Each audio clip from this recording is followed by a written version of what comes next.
Jóvenes, continuamos con nuestra clase y en este momento pues vamos a sacar adelante el solucionario o la práctica dirigida.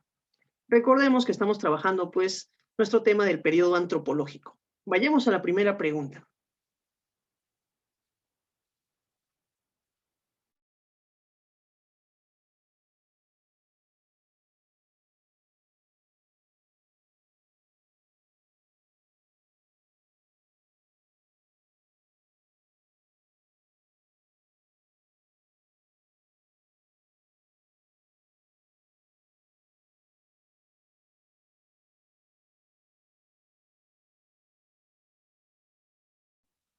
Listo, muchachos. Vamos a iniciar la lectura de la primera pregunta. Dice, en un congreso universitario se apertura un debate sobre la democracia.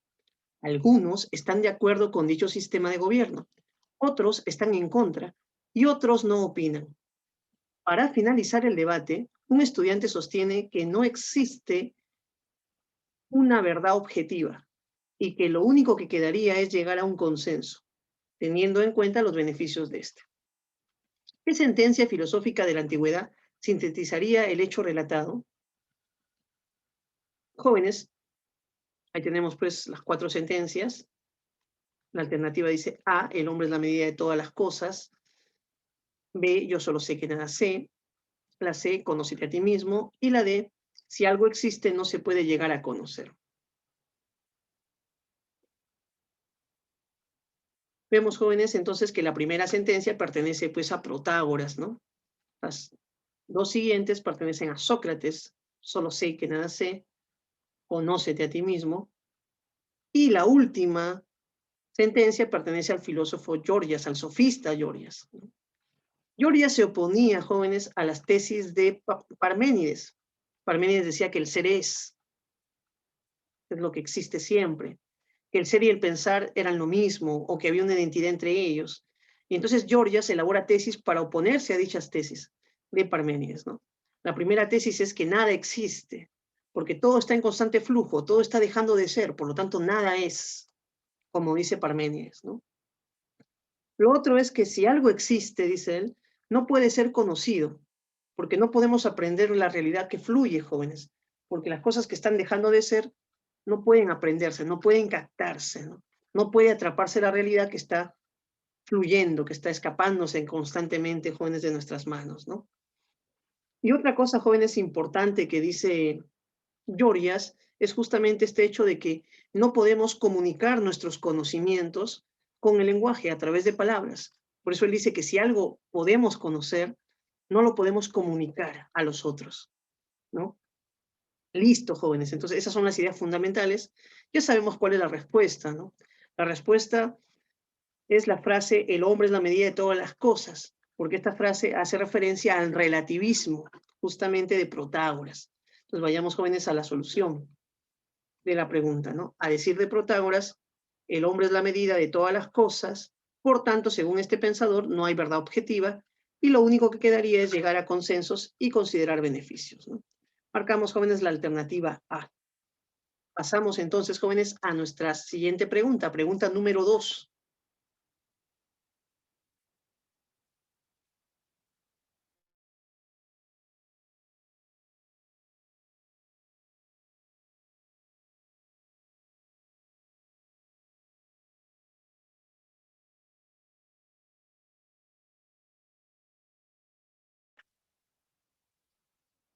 Listo, jóvenes, vamos a leer la pregunta. Para Sócrates, filósofo antiguo, es importante el autoconocimiento del alma y el cultivo del interior del conocimiento, ya que no podrá brindar verdaderos conocimientos a sus alumnos, solo así puede llegar a ser un buen gobernador, el conocimiento de uno mismo purifica el alma, corre el peligro de ser arrastrado por los deseos irracionales. Jóvenes, esta pregunta nos lleva pues al tema del espiritualismo socrático, a esa idea de que el alma es lo que nos define a los seres humanos y que por lo tanto el cuidado de nuestra alma es fundamental, ¿no? Y el cuidado del alma está ligada también, jóvenes, a no dejarse arrastrar por los deseos corporales, ¿no? Entonces, acá tenemos un texto, ¿no? Donde podemos leer, jóvenes, algunas ideas de Sócrates, ¿no? Dice, es el texto escrito por Platón, el Gorgias, ¿no? Dice, este Cállicles, al contrario que tú, expresa la opinión de que en el Hades, se refiere a lo invisible, tendrán el colmo de la desgracia los no iniciados, y llevarán agua al tonel agujereado con un sedazo igualmente agujereado. Dice en efecto, según manifestaba el que me lo refirió, que el sedazo es el alma. Comparó el alma de los insensatos a un sedazo porque está agujereada, ya que no es capaz de retener nada, por incredulidad y por olvido. Estas comparaciones son probablemente absurdas, sin embargo dan a entender lo que yo deseo demostrarte, si de algún modo soy capaz de ello, para persuadirte a que cambies de opinión y a que prefieras, en vez de una vida de insaciedad y desenfreno, una vida ordenada, que tenga suficiente y se dé por satisfecha siempre con lo que tiene. Pero te persuado en algo, y cambias de opinión en el sentido de que los moderados son más felices que los desenfrenados, o no vas a cambiar en nada, por más que te refiera a otras muchas alegorías semejantes. Mucha verdad es lo último, Sócrates, ¿no? Entonces vemos un discurso de Sócrates, donde Sócrates está invitando pues a Cállicles, ¿no? Un sofista, a abandonar esa idea de que la vida desenfrenada, los deseos, jóvenes, la vida de los deseos irracionales es la vida de la felicidad, ¿no? Y entonces, jóvenes, la idea de buscar el conocimiento está ligado justamente a ese peligro que hay constantemente en toda persona de ser arrastrado por los deseos irracionales, que Sócrates pues considera negativos, ¿no? Pero en ese sentido nuestra clave va a ser la alternativa D. Jóvenes, ahí marcamos la alternativa D. Vamos a pasar a la siguiente pregunta, ¿no? Ahí la tenemos, jóvenes.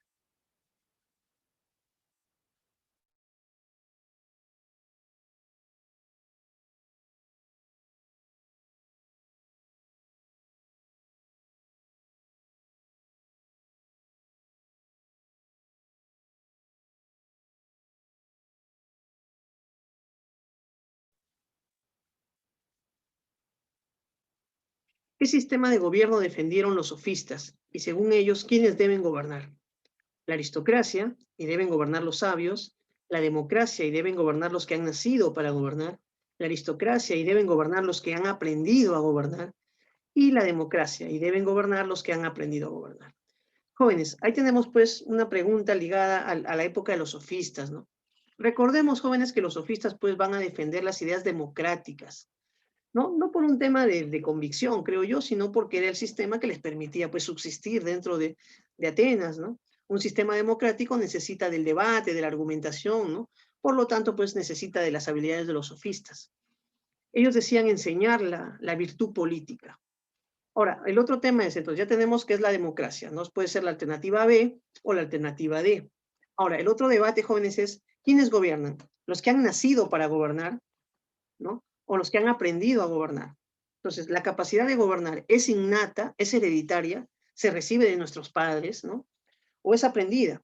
Y en ese sentido se puede enseñar, se puede aprender, ¿no? Los sofistas eran de esta segunda idea, jóvenes. Los sofistas decían que toda habilidad, incluida la habilidad de gobierno, lo que ellos llamaran la virtud política, puede enseñarse, puede transmitirse. Y entonces ellos decían, ellos tenían esta capacidad de enseñarte esta virtud política. Y jóvenes, cuando ellos hablaban de virtud política, principalmente buscaban formar un ciudadano pues elocuente, un ciudadano persuasivo, que tenga el dominio de la palabra para poder convencer a los otros de sus ideas, ¿no? En ese sentido, jóvenes, la alternativa pues que va a ser la clave correcta es la alternativa, jóvenes, alternativa D, como vemos ahí, ¿no?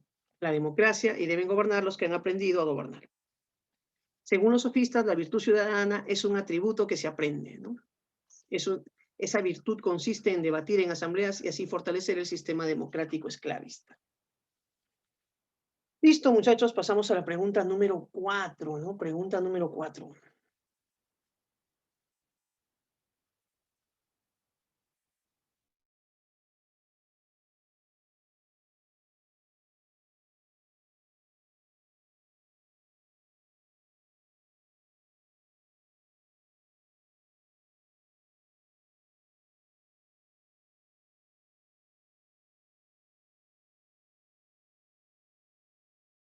Sigamos, muchachos. Dice, para Protágoras, toda opinión es verdadera para quien la defiende, ya que para toda negación hay una afirmación que la neutraliza. podemos captar la esencia objetiva de las cosas son tal y como le parecen a cada individuo, las opiniones contradictorias se anulan entre sí.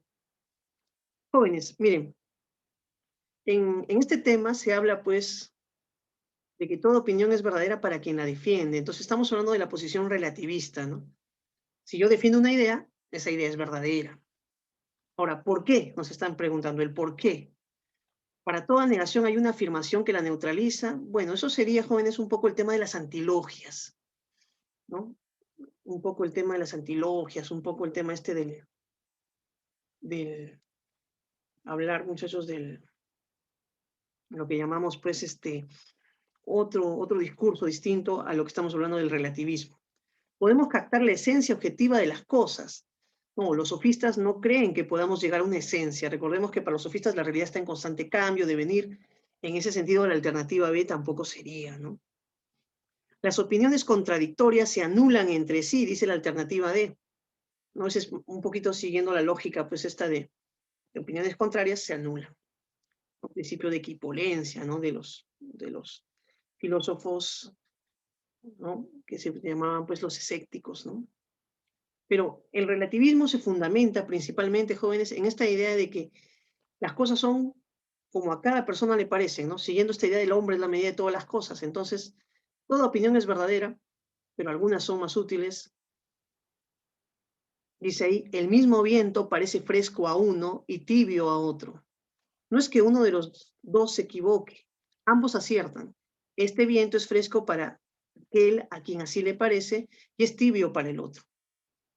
Es decir, jóvenes, las ideas pues no son las mismas para todos, ¿no? De cierta manera, hay una versión de cada cosa, como vemos aquí en la imagen, ¿no? Para una persona esto es un 6, para otra es un 9, depende de dónde te ubiques. Entonces, las cosas son tal y como le parecen a cada individuo. Esa sería la tesis de Protágoras, ¿no? La alternativa sería la C, muchachos, ¿no? Vayamos ahí, clave C. Protágoras es un pensador relativista, por ello consideró que las cosas son tal y como le parecen a cada individuo, ¿no? Esa es la interpretación, jóvenes, individualista del relativismo, ¿no? Vayamos a la pregunta 5, jóvenes. Pregunta 5. No, la pregunta 5 es un texto, jóvenes, hay que leerlo. Y son dos preguntas, en realidad, preguntas 5 y 6. A ver, revisemos el texto de manera inmediata, jóvenes, ¿ya? Dice, en suma, lo que Sócrates pensaba acerca de la psique, alma humana, era que ella era el verdadero yo. El hombre vivo es la psique, y el cuerpo es solamente el conjunto de instrumentos o herramientas de las que el alma se sirve en orden a la vida. Un artesano solo puede realizar un buen trabajo si domina sus herramientas y puede utilizarlas como quiere, realización que requiere conocimiento y práctica. De igual modo, la vida solo puede vivirse bien si la psique está al mando del cuerpo. Significa pura y simplemente la inteligencia, ¿no? Que en una vida perfectamente ordenada tiene el complejo control de los sentidos y de las emociones. Jóvenes, si se dan cuenta, este texto mantiene pues el espiritualismo socrático, ¿no? La idea de que el alma, en este caso, es el verdadero yo, ¿no? Esa es la primera idea. La otra idea es que el alma, jóvenes, debe mandar al cuerpo, debe ordenar el cuerpo, ¿no? ¿No? La vida, dice, solo puede vivirse bien si la psique está al mando del cuerpo, ¿no? Y jóvenes, eso implica pues una vida con el control de nuestras sensaciones y nuestras emociones, ¿no? Listo, esas son las tres tesis que están ahí en el texto, jóvenes, que podemos rescatar. Y a partir de estas tesis vamos a ver las preguntas. En la pregunta número 5 vemos que dice, según el texto, Sócrates identificaba el verdadero yo del hombre con las herramientas, no va a ser la clave, jóvenes, la inteligencia, el alma, la psique, esa sí es la clave, jóvenes. El cuerpo y las emociones son otros distractores, ¿no? Entonces, jóvenes, ahí vemos pues la alternativa B sería la clave, ¿no? La alternativa B. Según el texto, Sócrates pensaba que el alma es el verdadero yo y su conocimiento es la sabiduría y la inteligencia. Entonces, muchachos, pasamos a la siguiente pregunta. Pregunta 6. Del texto se puede deducir que la rectitud de la vida para Sócrates depende, jóvenes, si queremos llevar una vida recta, eso depende del control del alma sobre lo sensible, Bueno, esa va a ser la clave. De quedarnos en la ignorancia, no, pues no. De tener mejores herramientas o de la realización de las emociones, no, no. En el caso de Sócrates, el texto evidencia, jóvenes, muy claro que el alma debe controlar, debe mandar al cuerpo. Y cuando hablamos de lo sensible, estamos refiriéndonos a ello. En ese sentido, la respuesta, jóvenes, va a ser, pues, la alternativa A, ¿verdad? Marquemos ahí, jóvenes, la alternativa A. El control del alma sobre lo sensible. A decir del texto, así como el artesano hace un buen trabajo si domina sus herramientas, el hombre actúa correctamente si controla su corporalidad sensible, ¿no? Listo, muchachos, pasemos a la pregunta número 7. Vamos así ya llegando a la mitad de nuestro solucionario, jóvenes. Ahí tenemos otro texto con el que nos encontramos, jóvenes. Vamos a leerlo de una vez. Preguntas 7 y 8, ¿no? Vamos a resolver a partir de la lectura de este texto. Los sofistas ciertamente fueron individualistas, en realidad rivales, compitiendo entre sí por el favor del público. No se puede, por consiguiente, hablar de ellos como una escuela. Ahora bien, pretender que filosóficamente no tenían nada en común es ir demasiado lejos. Compartían el punto de vista filosófico general del empirismo y unido a él un común escepticismo acerca de la posibilidad del conocimiento cierto, sobre la base tanto de la inadecuación y falibilidad de nuestras facultades como de la ausencia de la realidad estable para ser conocida. Todos por igual creían en la antítesis entre la naturaleza y convención, podían diferir en su estimación del valor relativo de cada una, pero ninguno de ellos hubiera sostenido que las leyes humanas, costumbres y creencias religiosas fueran inamovibles por estar enraizadas en un orden natural inmutable. Listo, muchachos, el texto habla de los sofistas, nos explica pues algunas de sus características, de su pensamiento, de sus ideas. Vamos a analizarlo ahora sí. Entonces, lo primero que nos dice, jóvenes, es que los sofistas eran rivales y que por lo tanto fueron individualistas, ¿no? Ahora, no podemos hablar de una escuela, no hubo una escuela, nos dice el texto, ¿no? Ahí estamos subrayando esa parte del texto. Jóvenes, en el punto de vista filosófico, compartían un empirismo, un escepticismo, creían pues en la inadecuación o infalibilidad de nuestras facultades, de los sentidos, por ejemplo, y en el tema también de que no había una realidad estable, como que todo cambiaba, ¿no? Distinguían entre la naturaleza y la convención, physis, nomos, jóvenes, esa es más o menos la idea ahí, ¿no? Y también podían diferir, dices, en su estimación del valor relativo de cada una de ellas, ¿no? O sea, valoraban de manera distinta las cosas, ¿no? Y entonces, jóvenes, vayamos ahora sí a la primera pregunta, ¿no? La pregunta número 7. Dice, según el texto, se puede sostener que los sofistas negaron la imposibilidad del saber cierto, ¿no? Según el texto, joven, negaron la imposibilidad del saber cierto. O sea, si negaron la imposibilidad, jóvenes, están afirmando la posibilidad de un saber cierto, ¿no? Recordemos que doble negación, aquí hay que aplicar un poquito de lógica, ¿no? Negaron imposibilidad. Entonces, ¿qué están haciendo? Están afirmando la posibilidad de un saber cierto. Sería falso, jóvenes, ¿no? Los sofistas, dice ahí, pues adoptaron posiciones escépticas. ¿Fueron una escuela filosófica? Jóvenes, no, fueron rivales, fueron individualistas, ¿no? No llegaron a formar una escuela filosófica, dice el texto. Aceptaron la oposición entre la convención y la naturaleza, aceptaron, jóvenes, ¿no? La oposición no, al contrario, rechazaron esa oposición, ¿no? ¿No? Claro, no, al contrario, muchachos, aceptaron la oposición entre la convención y la naturaleza, ¿no? Ahí me estoy confundiendo, la disculpa del caso. Claro, los sofistas defendieron la oposición entre las leyes naturales y las leyes sociales. Las leyes sociales son convencionales, en cambio las leyes naturales no. Entonces, la alternativa sería esa, jóvenes, la C, ¿no? Y consideraron que las costumbres y leyes humanas son inamovibles, no cambian, no, pues la ley no podría ser la clave. Jóvenes, entonces, en ese sentido, tenemos aquí pues un poquito la idea, ¿no? La contraposición entre las leyes naturales, que son leyes jóvenes que no cambian, ¿no? Y las leyes sociales, que son leyes relativas a cada pueblo, a cada cultura, ¿no? Entonces ellos aceptaron la oposición entre las leyes convencionales y las leyes de la naturaleza, ¿no? La alternativa sería la C, jóvenes, en este caso. Vayamos, jóvenes, a la pregunta número 8. Pregunta número 8. Según el texto, una característica común de los sofistas fue La negación del escepticismo y de la convención, jóvenes ya vimos que no. Ellos adoptaron el escepticismo y creían pues en la convención de las leyes humanas. La B dice, que fueron rivales pero no individualistas. No, el texto menciona que fueron individualistas y rivales, así que no podemos ir contra esa lectura. La aceptación de un saber absoluto y universal. No, jóvenes, ¿no? Los sofistas hablaban de un saber, pues, relativo, de un saber, pues, convencional, ¿no? Y del carácter relativista sobre las cuestiones humanas. Sí, ese es justamente el carácter que ellos defienden, ¿no? Por eso hablamos de un relativismo cultural, ¿no? Los sofistas se caracterizaron por su escepticismo relativista, por eso sostuvieron que las cuestiones humanas son relativas a cada sociedad. Cada pueblo tiene sus propias normas. Recordemos lo que te decía en la explicación teórica, ¿no? Los sofistas viajaron por diversas ciudades y se dieron cuenta de que las leyes morales, las ideas verdaderas, el sistema de creencias que cada sociedad tenía era distinto y entonces eran relativos estos sistemas de creencias, ¿no? Eso es lo que los sofistas van a afirmar. En ese sentido, la alternativa es la D, jóvenes, ¿no? La alternativa D. Vamos avanzando ya, jóvenes, en este solucionario. Estamos en la pregunta 9. Ahí sí, jóvenes, damos un tiempo para poder revisar la pregunta.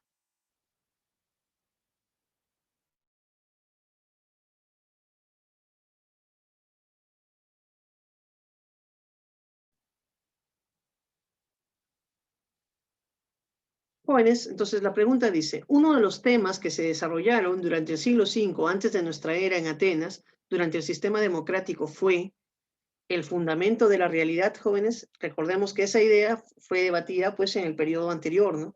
El periodo cosmológico. La posibilidad de la felicidad, jóvenes, también es un tema, jóvenes, que va a venir posterior, ¿no? Aristóteles va a abordar ese tema. Podríamos decir que es el periodo ontológico, ¿no? En cambio, jóvenes, el tema, pues, que va a corresponder al periodo antropológico, al periodo que se dio durante el siglo V antes de nuestra era, es justamente el tema de la virtud del hombre, la virtud del hombre de la polis, del hombre, del ciudadano, ¿no? Esa va a ser la clave, con la alternativa C. Y en cambio, decir el principio del cosmos, pues no nos parece una pregunta pues propia de este periodo, jóvenes, sino del periodo anterior, del periodo cosmológico. Pues ahí tenemos, jóvenes, la pregunta pues habla acerca del giro antropológico, ¿no? Dice, los primeros filósofos reflexionaron sobre el principio y origen de la naturaleza. El giro antropológico, ¿qué significó, jóvenes? Significó justamente que los sofistas y Sócrates van a reflexionar en torno a la ciudad, en torno a la virtud, en torno a la educación del hombre, en torno a la política, jóvenes, ¿no? Ese es el giro antropológico. En ese sentido, jóvenes, el tema pues de estudio es el tema de la virtud, ¿no? Veamos ahí, jóvenes, ¿no? Las condiciones económicas y sociales en las Atenas del siglo V antes de nuestra era fue sobre asuntos relacionados con el aspecto más importante o virtud del hombre, ¿no? La alternativa sería la C, jóvenes, como encontramos ahí, ¿no? Vayamos, jóvenes, a la pregunta 10. Vayamos a la pregunta número 10.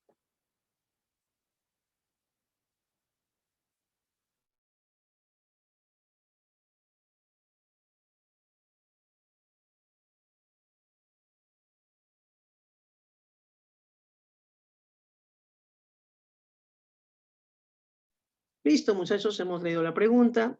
La pregunta 10 dice, en el texto Apología a Sócrates de Platón, notamos cómo Sócrates, a través de ejemplos, ridiculiza a aquellos que creían saber mucho pero no sabían nada.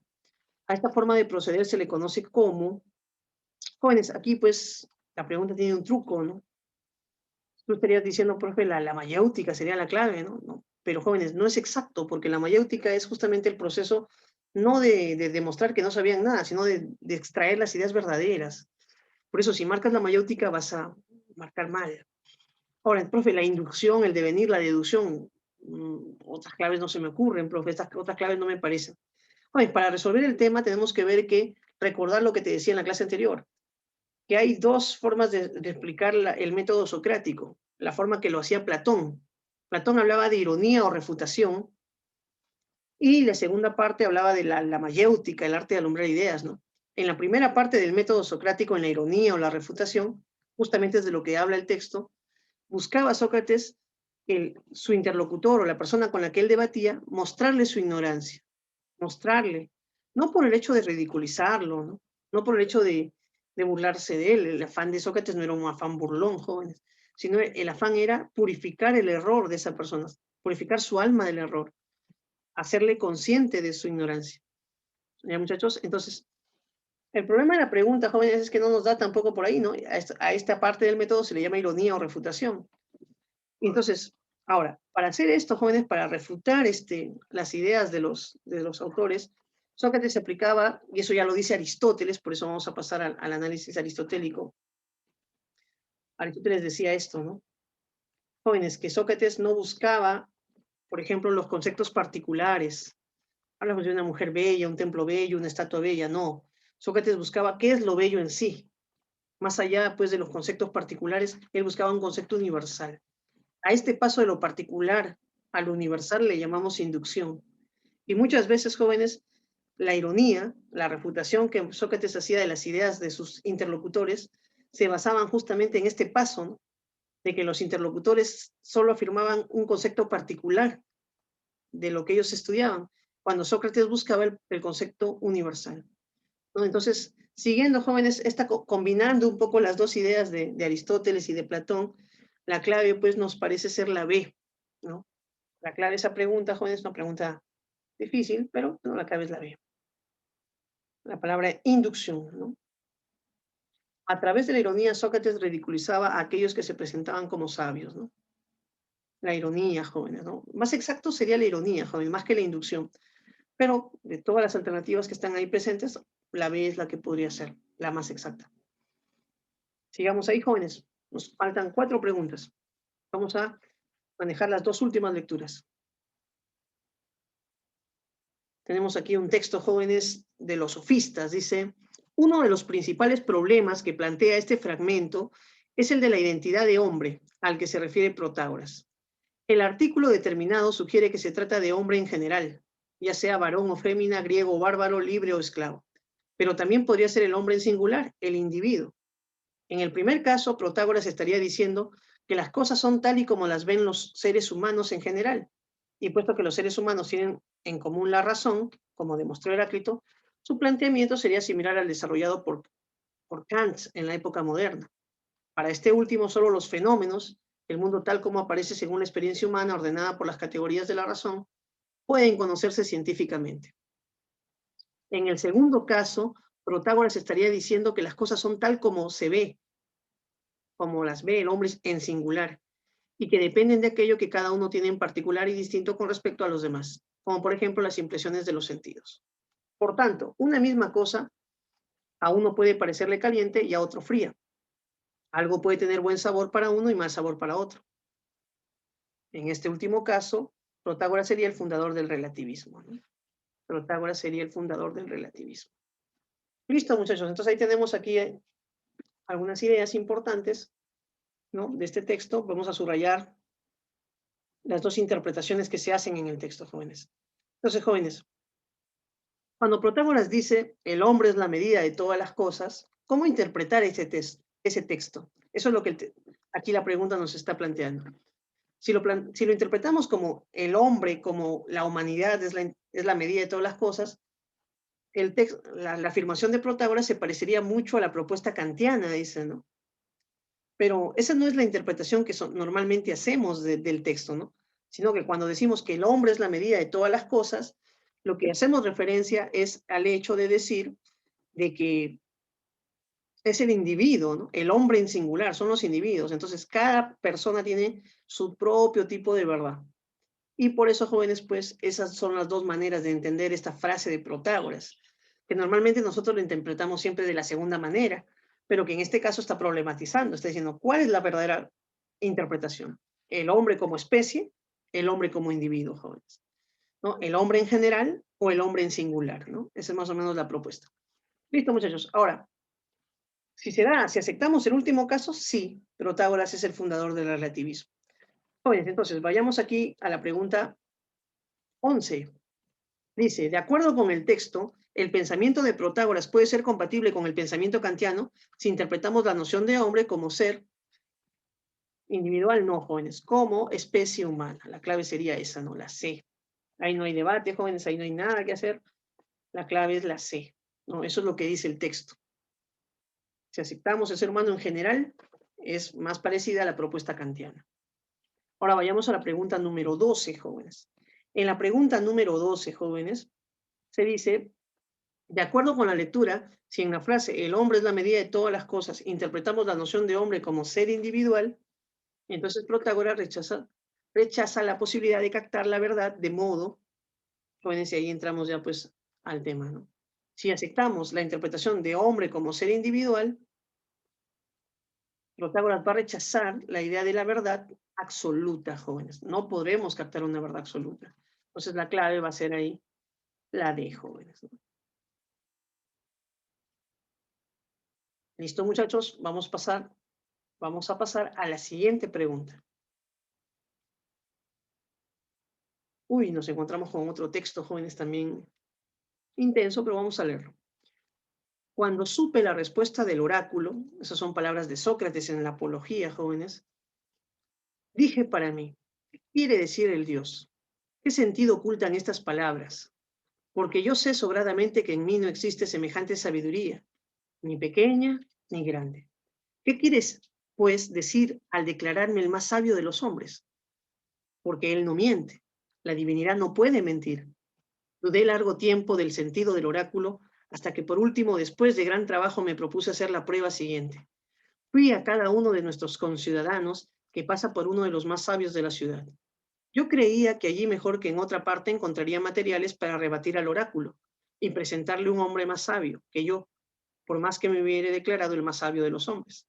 Examinando pues este hombre de quien basté deciros que era uno de nuestros grandes políticos, sin necesidad de descubrir su nombre y conversando con él, me encontré con que todo el mundo le creía sabio, que él mismo se tenía por tal y que en realidad no lo era.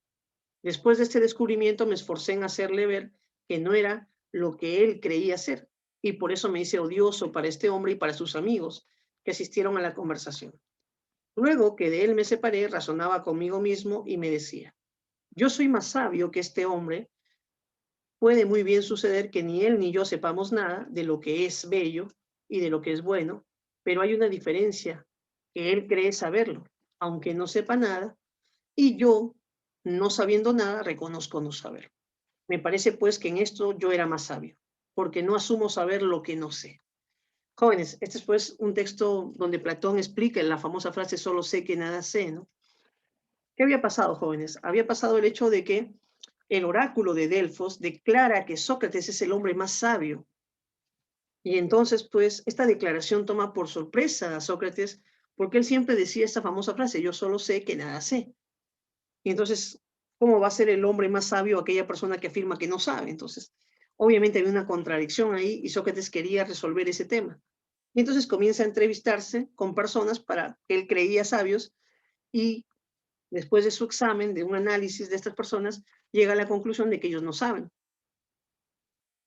pero creen saber. Y ahí está la sabiduría de Sócrates. Dice, no, yo no sé, ellos no saben, pero ellos creen saber. Ahí está el error. Ellos creen saber lo que no saben. En cambio, yo reconozco mi ignorancia. Yo sé lo que no sé. Y en ese sentido, jóvenes, el hombre es un sabio.